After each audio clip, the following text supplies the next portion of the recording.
Welcome to the Rugby Obsession Deep Dive. Before we even get into today's incredible lineup, I really want to invite you, our listener, to subscribe to the Rugby Obsession YouTube channel and newsletter from the link in description. You're not going to want to miss a single update as we head into what is looking like a pretty legendary season. Oh, absolutely. I mean, imagine having 80 minutes to make, 500 split-second decisions? Yeah. All while 80,000 screaming fans and, 12 entire nations analyze your every breath. Exactly, yeah. And that is exactly why today we aren't talking about the players in the 2026 Nations Championship.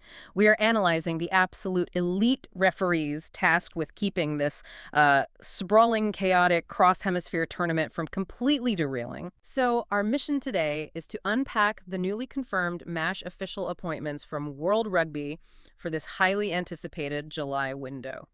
We're going to explore how an unprecedented tournament format is basically being managed by the world's best officials, and we're highlighting some incredible historic milestones happening right there on the pitch. It's really the perfect time to look at this, too. The officials are the backbone of any tournament, and this specific championship is demanding a level of, coordination, physical fitness, and mental resilience that we, frankly, just haven't seen outside of a World Cup. Okay, so let's unpack this, because before we talk about who is blowing the whistle, you really need to understand the structural shift of what they are officiating. Right, the scale of it. Exactly. The Nations Championship is this labyrinthine joint venture between Six Nations Rugby and SANZAAR. It features 12 of the strongest teams globally in a northern versus southern hemisphere format. Which is massive. It is. You have the first leg taking place mostly in the southern hemisphere right now, in July. Then the North hosts the November fixtures, and it all culminates in a high-stakes finals weekend in London. I mean, to me, it's like a massive cinematic universe crossing over for a blockbuster event, right? Oh, I love that analogy, yeah. And the referees are basically the hand-picked directors trusted to keep the chaos organized. But walk us through that psychology, because to a casual observer, a test match is a test match. South Africa playing England is always going to be brutal, regardless what the tournament is called. Sure, but it's really about the compounding pressure of a global league table. In a traditional isolated summer test series, there's obviously intense pressure to get the calls right. Of course. But if a team loses the first test of a three-match series, they just reset for the next week. The Nations Championship is entirely different. Every single point on the board, every bonus point for scoring 4 tries, every defensive point differential metric, it all matters for that ultimate journey to the London finals. So the referees aren't just managing 80 minutes of isolated rugby. They are essentially managing the integrity of the entire championship standings. Precisely. Let's look at the technical reality of that. Say you have a match where South Africa is up by 20 points with 2 minutes left on the clock. Okay. In a standard old-school test match, a referee might let a slightly cynical penalty at the ruck slide just to let the game flow to its natural conclusion. Right, just let him play. Exactly. But in the Nations Championship, that single penalty and the 3 points it prevents or creates could literally be the mathematical difference between South Africa qualifying for the London final or missing out entirely. Wow. The margin for error is razor thin. Referees are forced to be utterly ruthless and hypervigilant from the first whistle to the 81st minute. Which makes total sense. And if the margin for error is as razor thin as you say, then World Rugby, they can't afford to gamble on rookies for the opening weeks. They have to play their absolute safest hands. 100%. Which really explains this incredibly demanding schedule for the double-duty referees. Out of the 16 referees chosen for the 18 July matches, New Zealand's Ben O'Keefe and Australia's Nick Berry are uniquely taking charge of 2 tests each. Yeah, they are the undeniable workhorses for this opening leg. Let's look at this itinerary, because it's wild. O'Keefe is taking charge of the Wallabies versus Ireland in Sydney on July 4th. Then, just 2 weeks later, he is up in Tokyo officiating Japan versus France on July 18th. Right.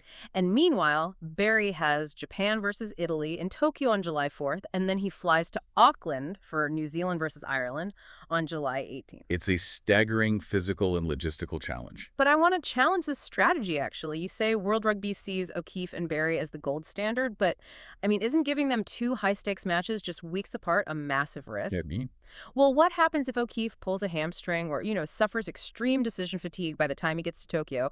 Aren't they putting way too many eggs in one basket right out of the gate? Well, it's a calculated risk, definitely, but a necessary one to establish a behavioral benchmark for the tournament. Mm-hmm. You mentioned decision fatigue, and that's the real crucible here. Yeah.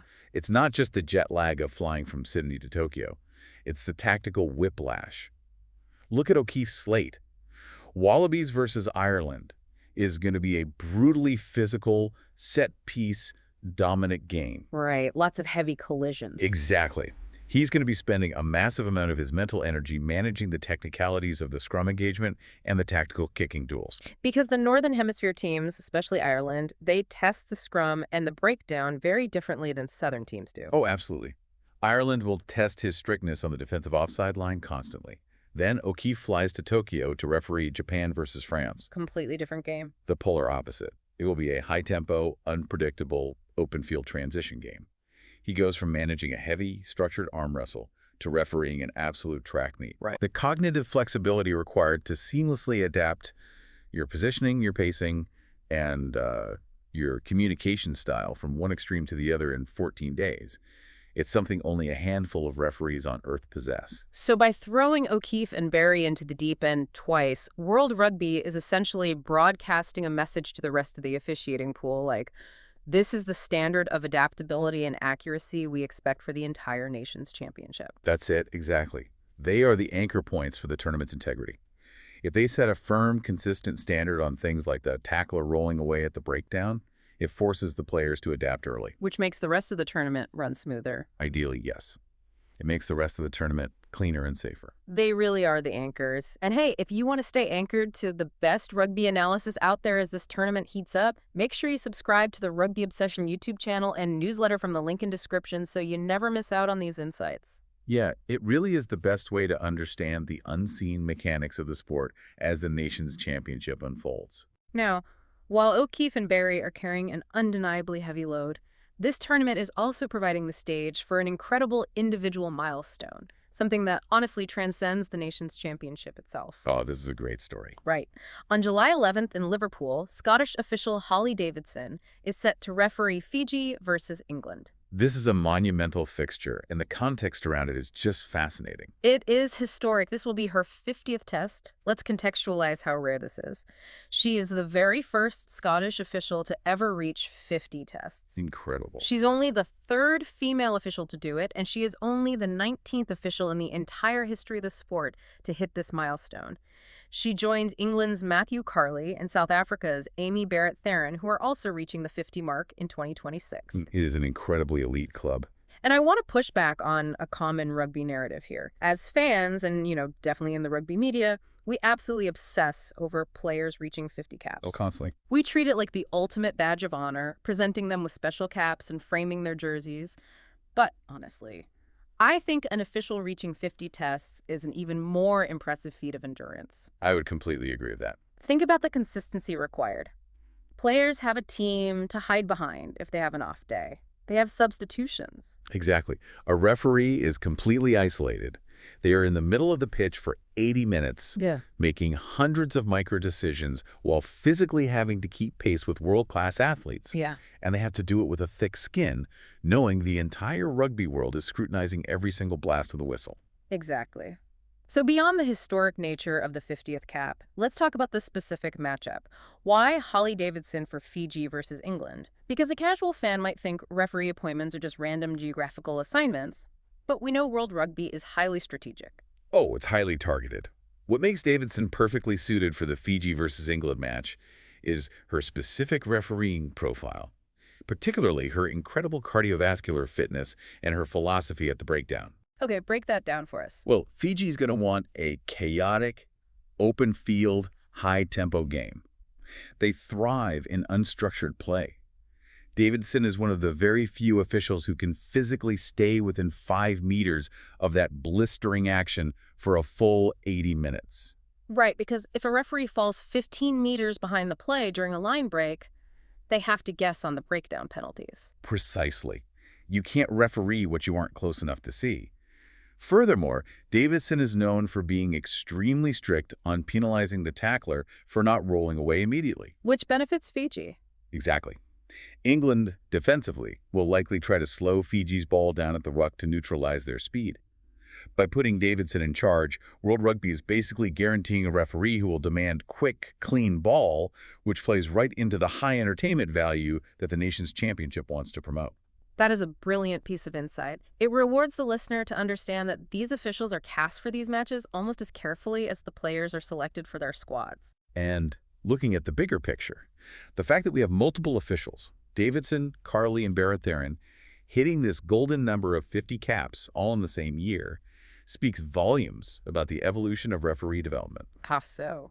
World Rugby has invested heavily in professional pathways, sports psychology, and elite physical conditioning for their referees. For Davidson to break this ceiling for Scotland, it proves that the systems designed to nurture and protect elite officials are actually working. Right. They're having sustained, high-level careers rather than burning out from the immense pressure early on. And here is where the mechanics of that pressure get really interesting, looking at how World Rugby is deploying that deep talent pool globally. Davidson's historic match is in Liverpool, which proves the gravity of these July appointments isn't just felt in the Southern Hemisphere. Not at all. World Rugby is sending diverse teams of officials all over the globe to ensure neutrality, but, it creates a massive logistical puzzle. The assistant referee rotations are a fascinating study in synergy and communication, honestly. Let's look at the highly anticipated clash between South Africa and England in Johannesburg on July 4th. You've got New Zealand's James Dolman taking charge, and he is assisted on the touchlines by Ireland's Andrew Brace and France's Pierre Brousset. Right. And then World Rugby rotates them throughout the month. Brousset takes the primary whistle for South Africa versus Scotland in Pretoria, and Brace takes charge of South Africa versus Wales in Durban. It's a very deliberate strategy to ensure absolute neutrality while keeping the officials immersed in the specific cultural environment of the host nation for a few weeks. And it's not just happening in South Africa. We've got England's Luke Pearce refereeing New Zealand versus France down in Christchurch. France's Luke Ramos is taking New Zealand versus Italy in Wellington. And Georgia's Nika Amashukali is flying out to Cordoba for Argentina versus Scotland. A truly global deployment. Now, I love a good analogy. And to me, these mixed nationality refereeing teams aren't just officials. They are essentially air traffic controllers trying to land jets at a busy airport during a hurricane. That is a remarkably accurate comparison. They have to look at the immediate breakdown right in front of them, monitor the defensive offside line 10 meters away, and listen to two assistants speaking in their ear simultaneously. Yeah. So tell me, with a team like Dolman, Brace, and Brousset, you have a New Zealander, an Irishman, and a Frenchman having to work perfectly in sync, while South Africa and England are just physically dismantling each other. It's intense. How do these diverse teams actually build communication on the fly without it turning into a chaotic game of telephone? Well, it all comes down to something the public rarely hears about. The pre-match alignment meetings. Okay, tell us about those. These officials don't just shake hands in the tunnel before kickoff. They spend the entire week together. They review tape together, they run training drills together, but the alignment meeting is where the match is won or lost from an officiating standpoint. Let's dive deep into that. Make us a fly on the wall in that meeting. What exactly is being said? Okay, let's put you in the room in Johannesburg. James Dolman is the man in the middle. He will dictate his specific philosophy for the upcoming match. Right. He will say, Pierre, Andrew, at the scrum, I am going to be focusing heavily on the initial engagement sequence and the stability of the scrum halves. I need you completely focused on the bind of the loose head props. So he is explicitly delegating his blind spots. Exactly. He will tell Brousset, if the South African loose head starts dropping his elbow and hinging inward, do not wait for me to run around and see it. Makes sense. But here is the critical part, the communication protocol. In the 75th minute, when the stadium is deafening and everyone is exhausted, Brousset doesn't key his microphone and show a full descriptive sentence in French accented English about the biomechanics of the scrum. That would take way too long and cause so much confusion over the comms. Right. Instead, they agree on strict trigger words during that alignment meeting. Oh, wow. Like codes. Yes. So when that exact hinging scenario happens, Brousset just keys his mic and says, hinge, green 1. That's it. 2 seconds later, Dolman blows the whistle and awards the penalty. Yeah. To the fans in the stands, it looks like Dolman saw it himself, but it was entirely Brousset. That level of absolute implicit trust is how a New Zealander, an Irishman, and a Frenchman navigate the chaos seamlessly. That is incredible. They are essentially creating their own condensed tactical language just for that specific 80 minutes. They have to. And I imagine that is vital when you have a referee like Luke Ramos from a French rugby culture officiating New Zealand versus Italy. It completely neutralizes any potential translation barriers regarding the interpretation of the laws. Exactly. The laws of rugby are universal, whether you learn them in Auckland, Dublin, or Toulouse. Right. The alignment meetings ensure that the application of those laws is identically calibrated across the team of three, regardless of their native tongues. That level of trust and preparation is just fascinating to think about when you're watching the game at home. It completely changes how you view those momentary pauses before a penalty is blown. It really does. So what does this all mean for us as fans gearing up for this July window? To synthesize everything we've covered today, we are entering a brand new, highly pressurized chapter for international rugby. World Rugby is tackling this epic 12-team cross-hemisphere nations championship format by leaning on absolute tactical workhorses like Ben O'Keefe and Nick Berry to set the behavioral gold standard early. Yeah, they're establishing the baseline for the entire tournament. They are providing the stage to celebrate legends in the making, like Hollie Davidson earning her historic 50th Test cap, while perfectly matching her refereeing profile to the high-tempo Fijian style. Such a great moment. And perhaps most impressively, they are utilizing a truly global, highly synchronized network of officials relying on intense alignment meetings and trigger words to ensure the absolute highest standards across the board. The spotlight on these officials has never been brighter, and the mathematical pressure of the league table means every single blast of the whistle carries tournament-altering weight. It really does. But based on the rigorous preparation and the names on this list, I would say the Nations Championship is in exceptionally capable hands. It certainly is. Now, I want to leave you, our listener, with a final provocative thought to mull over as we approach these July matches. With the ultimate finals weekend scheduled for London in November, how much will the referees' performances during this intense July leg serve as their own audition for those championship-deciding matches later in the year? Ooh, that's a good point. Right. The players are obviously competing for the trophy, but the referees are quietly competing for the whistle in the final. We want to hear your take. Drop down into the comments and share your thoughts and opinions on who you think will earn the whistle for the ultimate final in London. It's a great debate. The internal competition and performance grading among the elite officials is every bit as fierce as the competition among the 12 nations. Before we go, one last reminder. If you want to keep up with all the action, the technical breakdowns, and our deep dives into the sport we love, be sure to subscribe to the Rugby Obsession YouTube channel and newsletter from the link in description. Thank you for listening to the Rugby Obsession Deep Dive, and we'll look forward to you listening to our